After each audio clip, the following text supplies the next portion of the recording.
Hello students, स्वागत है आप सभी का मोशन की क्लास के पार्ट 2 के अंदर। कैसे हैं आप सभी? उम्मीद कर रहा हूं कि आप सभी बहुत अच्छे होंगे और आज की क्लास में भी पूरे एंथुजियाज्म जोश के साथ यहां पर जुड़ चुके हैं। आप सभी का वेलकम है क्लास 9th की फिजिक्स की मोशन के चैप्टर की पार्ट 2 की क्लास के अंदर, जिसके अंदर हम डिस्कस करेंगे बहुत ही अच्छे तरीके से स्केलर और वेक्टर क्वांटिटी के बारे में। आप सभी को इससे पहले कि क्लास स्टार्ट हो एक रिकैप ले लेते हैं स्टूडेंट कि हमने अपने पार्ट 1 में क्या पढ़ा था। जितने भी ऐसे एस्पिरेंट हैं जिन्होंने पार्ट 1 की क्लास नहीं देखी है, मेक श्योर कि वो क्लास जरूर देख लीजिएगा। लिंक डिस्क्रिप्शन बॉक्स में भी दे दिया है, प्लेलिस्ट भी बना दी गई है ताकि आप सभी के सभी चैप्टर्स को बहुत अच्छे से स्टडी कर पाए। एक बार रिकैप कर लेते हैं स्टूडेंट, कॉन्सेप्ट हमने पार्ट 1 में क्या पढ़ा था स्टूडेंट। तो मैंने आपको बताया था कि ऑब्जेक्ट जो है वो इनमें से किसी भी दो स्टेट में हो सकते हैं, या तो ऑब्जेक्ट होगा रेस्ट में या फिर ऑब्जेक्ट किस में होगा स्टूडेंट, मोशन में। और हमने ये भी पढ़ा था स्टूडेंट कि एक ऑब्जेक्ट को रेस्ट में कब कहते हैं, जब वो अपनी पोजीशन को टाइम के साथ चेंज नहीं करता। और मोशन में कब कहते हैं, जब एक ऑब्जेक्ट अपनी पोजीशन को टाइम के रिस्पेक्ट में क्या करते हैं, चेंज करते हैं। साथ ही साथ स्टूडेंट हमने ये भी पढ़ा था कि जो रेस्ट और मोशन है वो रिलेटिव टर्म्स है, यानी कि आपस में जुड़े हुए हैं, क्योंकि डिपेंड करती है ये बात कि फ्रेम ऑफ रेफरेंस किस तरह का है। क्योंकि एक इंसान के लिए एक ऑब्जेक्ट अगर रेस्ट पर है तो दूसरे के लिए वही ऑब्जेक्ट किस में हो सकता है स्टूडेंट, मोशन में। फिर साथ ही साथ हमने डिस्कस किया था रेफरेंस पॉइंट के बारे में, जिसमें मैंने आपको बताया था स्टूडेंट कि रेफरेंस पॉइंट को ओरिजिन के नाम से भी जाना जाता है। रेफरेंस पॉइंट वो पॉइंट होता है जिसके रिस्पेक्ट में आप किसी भी ऑब्जेक्ट की पोजीशन को स्पेसिफाई करते हैं। आइए, अगर ये सब रिकैप आपको बहुत अच्छे से क्लियर हो गया है तो आज की क्लास को शुरू करते हैं। और आज की क्लास में पार्ट 2 में हम पढ़ने वाले हैं स्टूडेंट स्केलर और वेक्टर क्वांटिटी के बारे में।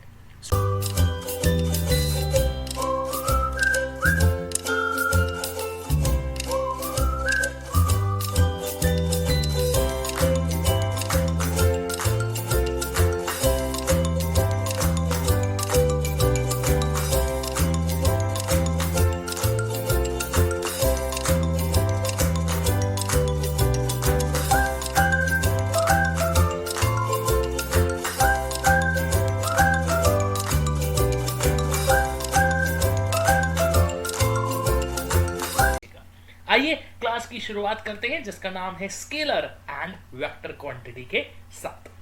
देखिएगा स्टूडेंट, एक बात सबसे पहले तो आपको समझनी है कि फिजिकल क्वांटिटीज क्या होती हैं। All those quantities which can be measured, ये वो सभी क्वांटिटीज होती हैं स्टूडेंट जिन्हें हम मेजर कर सकते हैं। जैसे लेंथ, आप सभी को पता है लेंथ को हम मेजर कर सकते हैं। स्पेशली किस में मेजर करते हैं, मीटर के अंदर मेजर करते हैं। मास को हम मेजर कर सकते हैं, मास किलोग्राम में एक्सप्रेस किया जाता है। टाइम को समझ रहे हो स्टूडेंट, सेकंड्स में हम एक्सप्रेस करते हैं, इसे हम मेजर कर सकते हैं। तो वो सभी क्वांटिटीज जिसे हम मेजर कर सकते हैं उन्हें हम फिजिकल क्वांटिटीज कहते हैं। जैसे स्टूडेंट देखिएगा टेम्परेचर, आप अपना टेम्परेचर मेजर कर सकते हैं। अगर कभी आपको फीवर वीवर हुआ तो आपको पता है कि हमारे बॉडी का टेम्परेचर हिल जाता है। फोर्स को मेजर किया जा सकता है, कितने मैग्नीट्यूड का फोर्स लगा। करंट को मेजर किया जा सकता है, किसमें मेजर करते हैं स्टूडेंट, एम्पियर के अंदर एक्सप्रेस करते हैं। तो वो सभी क्वांटिटीज जिन्हें हम मेजर कर सकते हैं उन्हें हम फिजिकल क्वांटिटीज कहते हैं। अब ये जो फिजिकल क्वांटिटीज होती है ना स्टूडेंट, ध्यान दीजिएगा, ये दो टाइप की होती है। या तो फिजिकल क्वांटिटी कैसी होंगी, स्केलर होंगी, या फिर फिजिकल क्वांटिटी कैसी होंगी, वेक्टर होंगी। मतलब स्केलर वेक्टर ये कैसे टर्म्स है, इनका मतलब क्या होता है, आइए जानते हैं। कब हम किसी भी फिजिकल क्वांटिटी को स्केलर कहेंगे और कब हम उसे वेक्टर कहेंगे। ध्यान दीजिएगा स्टूडेंट, यहां पर दो आपको डायग्राम्स दिखाए गए हैं, या फिर आप कह लीजिए दो पिक्चर्स आपको दिखाई गई है। पहली पिक्चर में दिखाया जा रहा है कि एक कार है और ये चल रही है, मान के चलते हैं, कह देते हैं 20 मीटर पर सेकंड की स्पीड से ये चल रही है। क्या कह देते हैं स्टूडेंट, ये जो कार है जो आपको यहां पर दिखाई गई है, ये कह रहे हैं हम कि ये 20 मीटर पर सेकंड से 20 मीटर पर सेकंड की स्पीड से चल रही है। दूसरे में मैं आपको कह देता हूं, देखिएगा यही कार आपके पास है और हम ये कह रहे हैं, ध्यान दीजिएगा इस बात पर, कि ये वाली जो कार है वो 20 मीटर पर सेकंड की स्पीड से चल रही है, बट साथ ही साथ हम ये भी बोल रहे हैं कि ये कौन सी डायरेक्शन में चल रही है। ध्यान दीजिए, ये नॉर्थ डायरेक्शन में चल रही है। कौन सी डायरेक्शन में चल रही है स्टूडेंट? ये कार नॉर्थ डायरेक्शन में चल रही है। अगर मैं आपसे पूछूं स्टूडेंट कि ये वाला जो आपको यहाँ पे पिक्चर दिखाई गई है ए और बी, इन दोनों में क्या डिफरेंस है, तो आप बोलोगे कि इसमें तो सिर्फ हमने बोला था कि मैग्नीट्यूड कितना है, मतलब 20 मीटर पर सेकंड की स्पीड से हमने ये बोला था कि ये कार चल रही है। लेकिन अगर हम सेकंड यहां पर इमेज देखें, सेकंड यहां पर अगर हम पिक्चर देखें, तो इसमें दिखाया जा रहा है कि जो कार है वो 20 मीटर पर सेकंड से चल रही है। यानी कि मैग्नीट्यूड के बारे में तो बात हुई है, साथ ही साथ डायरेक्शन को भी यहां पर स्पेसिफाई किया गया है। कौन सी डायरेक्शन में चल रही है भाई? नॉर्थ डायरेक्शन में चल रही है। ध्यान दीजिएगा स्टूडेंट, यही डिफरेंस होता है स्केलर और वेक्टर क्वांटिटी के बीच में।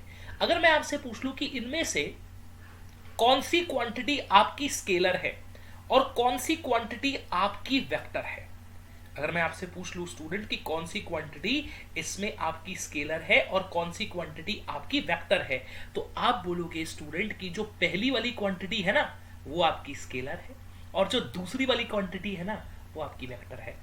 पता कैसे चलेगा? तो देखो, स्केलर क्वांटिटी में ना सिर्फ मैग्नीट्यूड दिया हुआ होता है, डायरेक्शन के बारे में बात नहीं करते। वेक्टर क्वांटिटी वो होती है जिसमें मैग्नीट्यूड के बारे में भी बात करते हैं और डायरेक्शन के बारे में भी बात करते हैं। सर थोड़ा और अच्छे से समझा दीजिए। बिल्कुल समझा देते हैं, आइए देखिएगा। स्केलर क्वांटिटी के बारे में बात करें तो quantities that can only be described by magnitude, ये वो क्वांटिटीज हैं जिन्हें हम सिर्फ मैग्नीट्यूड का मतलब होता है न्यूमेरिकल वैल्यू। जैसे हमने लिखा था 20, तो 20 क्या हो गया? न्यूमेरिकल वैल्यू हो गई। तो वो क्वांटिटीज जिन्हें हम सिर्फ मैग्नीट्यूड से एक्सप्रेस कर सकते हैं, जिनमें डायरेक्शन का कोई रोल नहीं होता, उन्हें हम क्या कह देते हैं स्टूडेंट? स्केलर क्वांटिटी कह देते हैं। जैसे अगर हम बात करें लेंथ के बारे में, हम बात करें मास के बारे में, हम बात करें टाइम के बारे में, जब हम लेंथ को मेजर करते हैं मीटर में तो कहीं हम ये नहीं बोलते कि इस डायरेक्शन में हम इसे मेजर कर रहे हैं। मास को जब हम एक्सप्रेस करते हैं किलोग्राम के अंदर, तो हम वहां पे डायरेक्शन कभी स्पेसिफाई नहीं करते। जब हम टाइम को एक्सप्रेस करते हैं तब हम कोई डायरेक्शन के बारे में बात नहीं करते हैं, हम सिर्फ और सिर्फ मैग्नीट्यूड के बारे में बात करते हैं। तो एक बात समझ लीजिएगा स्टूडेंट कि ये वो सभी क्वांटिटीज होती हैं जिनका डायरेक्शन से कोई डिपेंडेंसी नहीं होती, मतलब ये डायरेक्शन से इंडिपेंडेंट होती है। जैसे टेम्परेचर के बारे में बात करें, स्पीड के बारे में बात करें, करंट के बारे में बात करें, तो स्टूडेंट ध्यान दीजिएगा ये सभी की सभी आपकी स्केलर क्वांटिटी होती है। बात करें अगर वेक्टर क्वांटिटी क्या होती है, तो स्टूडेंट वेक्टर क्वांटिटी वो होती है जिन्हें एक्सप्रेस करने के लिए हमें मैग्नीट्यूड और डायरेक्शन दोनों की नीड होती है। स्टूडेंट एग्जाम में क्वेश्चन पूछा जाता है, साथ साथ नोट्स बनाते हुए चलिएगा। Quantities that can be described by both magnitude and direction. जैसे कि हम बात कर रहे हैं फोर्स के बारे में। अब फोर्स की एसआई यूनिट क्या होती है? तो फोर्स की एसआई यूनिट होती है न्यूटन, आप सभी जानते हैं। और एक बात समझ लीजिएगा कि जब हम बात करते हैं ना वेक्टर क्वांटिटी के बारे में, तो इसमें डायरेक्शन का बहुत इंपॉर्टेंट रोल होता है। सर ये वेक्टर क्वांटिटी के अंदर डायरेक्शन का बहुत बड़ा रोल होता है, इसे थोड़ा सा अच्छे से समझा दीजिए। बिल्कुल क्लियर करते हैं, देखिएगा कि कैसे रोल होता है डायरेक्शन का। मान के चलते कि ये हमारे पास एक ब्लॉक है, ये क्या है? मान के क्या चलते हैं, ही है हमारे पास, ये क्या है? एक ब्लॉक है, आप ये कह सकते हैं एक बॉक्स है, कार्डबोर्ड का बॉक्स है, डेफिनेटली है। तो आप ये कह रहे हैं कि हमें इस बॉक्स को ना मान के चलते कि राइट डायरेक्शन में यहां पर हमें शिफ्ट करना था, राइट डायरेक्शन में हम इसे शिफ्ट करना चाहते थे। तो अब ये इंसान था, इन्होंने फोर्स लगाया, मान के चलते हैं 30 न्यूटन इस डायरेक्शन में, राइट डायरेक्शन में हमें इस बॉक्स को शिफ्ट करना था और 30 न्यूटन इस इंसान ने इस डायरेक्शन में फोर्स लगाया इन पर्सन में। अब ये देखिएगा, ये मोहतरमा यहां से अपोजिट डायरेक्शन से मान के चलते हैं कि फोर्स लगा रही है 50 न्यूटन का। कितने फोर्स लगा रही है? 50 न्यूटन का फोर्स लगा रही है। हमें बॉक्स को किस साइड पर शिफ्ट करना था? हम ये चाहते थे कि ये जो कार्डबोर्ड का बॉक्स है ना, ये राइट साइड पर शिफ्ट हो जाए। किस साइड पर शिफ्ट हो जाए? राइट साइड पर शिफ्ट हो जाए। आपके हिसाब से क्या ये बॉक्स राइट साइड पर शिफ्ट होगा? नहीं होगा जी। क्यों नहीं होगा? क्योंकि ये जो जेंटलमैन फोर्स लगा रहे हैं वो 30 न्यूटन का लगा रहे हैं, और ये जो मोहतरमा फोर्स लगा रही है ये 50 न्यूटन का लगा रही है, अपोजिट डायरेक्शन में 50 न्यूटन का फोर्स लगा रही है। और अगर हम देखें तो डेफिनेटली जो बॉक्स होगा वो लेफ्ट साइड पर शिफ्ट हो जाएगा, क्योंकि जो राइट साइड से इस बॉक्स पर फोर्स लग रहा है वो ज्यादा लग रहा है। और अगर हम चाहते हैं कि हम इस बॉक्स को राइट डायरेक्शन में शिफ्ट कर दें तो हमें क्या करना पड़ेगा, इस वाले फोर्स को इस वाले फोर्स से ज्यादा करना पड़ेगा। इसका मतलब है हमें ये वाला फोर्स 50 न्यूटन से ज्यादा करना पड़ेगा। जब ये वाला फोर्स 50 न्यूटन से ज्यादा होगा तभी ये वाला जो बॉक्स होगा वो राइट डायरेक्शन में शिफ्ट हो जाएगा। इसका मतलब कंक्लूजन सिंपल सा यहां पर ये ड्रॉ होता है स्टूडेंट कि जब भी हम बात करते हैं वेक्टर क्वांटिटीज की तो उनमें डायरेक्शन एक इंपॉर्टेंट भूमिका निभाती है। स्केलर क्वांटिटी के अंदर डायरेक्शन का कोई भी रोल नहीं होता है।